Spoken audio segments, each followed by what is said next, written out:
ఏం చేస్తారు అమ్ములు?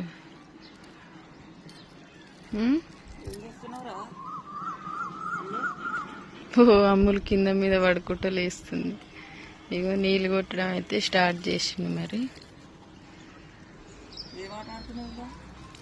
మా అమ్ములు అయితే మంచిగా ఆడుకుంటుంది. పిల్లలు ఈ దీంట్లో మంచిగా ఆడుకుంటారు నిన్నటి నుంచి. మా సైడ్ అయితే నైట్ అయితే వర్షం పడ్డది. కొంచెం తడిసినాయి గోడలే, కానీ ఎంతైనా మనం కొట్టినంత వాటర్ మనం కొట్టినంత రాదు కదా వాన. అందుకని చెప్పి మళ్ళీ నీళ్ళైతే కొడుతుండు. అవును, అర్ధ గంటకు పైన అవుతుంది. ఎందుకంటే ఇది లోపలంగా మళ్ళీ బయటంగా కొట్టాలి కాబట్టి గంటకు పైన కూడా అవుతుంది.